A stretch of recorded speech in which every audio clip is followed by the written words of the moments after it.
Savez-vous ce qu'est la cryothérapie? Dans quelles indications peut-elle être utilisée? Peut-elle être utile dans quoi d'ailleurs? Est-ce qu'il y a des risques à se soigner par le froid? Avant d'écouter les bons conseils du docteur Jimmy Mohamed, on va voir ce que vous en pensez.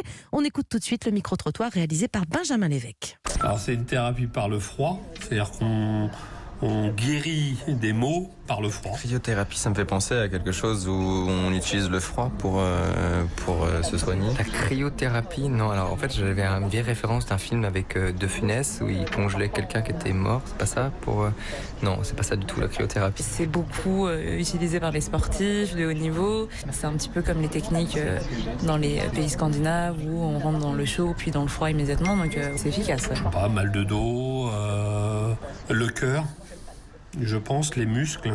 L'arthrose aussi, je voulais le dire. Si je fais vraiment de l'asthme quotidiennement ou que j'ai les bronches complètement bloquées, je pense que le froid doit rentrer dans les poumons et aider, je pense, justement à guérir tout ça, quoi.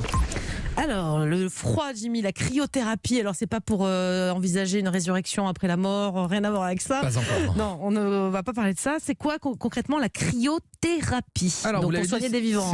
pour soigner des vivants, c'est le traitement par le froid. C'est utilisé depuis des centaines d'années, depuis l'Antiquité, on s'y intéresse. Et puis, simplement, depuis les années 70, scientifiquement, on cherche à créer des choses. Et les premiers ont été les Japonais qui ont créé une chambre dans les années 70 où on pouvait aller jusqu'à moins 164 degrés et ne pas mourir en sortant de ce caisson, car l'enjeu quand même est de survivre. C'est vrai, on apprend des choses avec vous, Jimmy. Alors, ces soins par le froid, vous avez parlé d'un caisson japonais, mais bon, on est d'accord, en France, par exemple, on n'a pas de caisson japonais, mais on ne met pas les gens non plus dans des frigos ou dans des congélos. Hein, exactement, on installe les patients dans des cabines ou dans des chambres dont la température peut descendre quand même jusqu'à moins 110 degrés.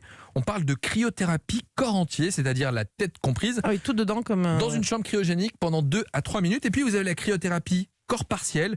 Là, vous avez compris, c'est tout le corps. Mais sauf la tête. Sauf la tête, exactement. Ça, d'accord. Alors, c'est assez impressionnant, ces cabines de cryothérapie, mais est-ce que c'est efficace, surtout? Si oui, dans quoi? Et justement, l'INSERM s'est intéressé à cette question, puisqu'il y avait un phénomène de mode. Et donc, ils ont donné un avis sur le soin par le froid. Et finalement, c'est assez mitigé. À l'origine, c'est destiné plutôt aux sportifs de haut niveau, pour prévenir ou traiter des douleurs musculaires après un exercice.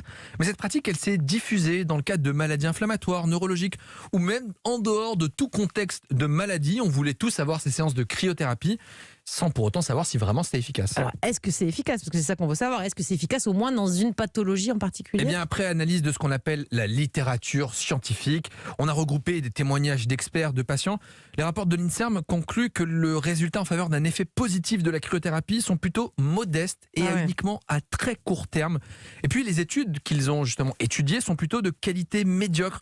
Peu d'effectifs, des petits groupes de patients, une méthodologie à ses limites. Donc finalement, aucune raison particulière ou miraculeuse d'aller faire cette cryothérapie.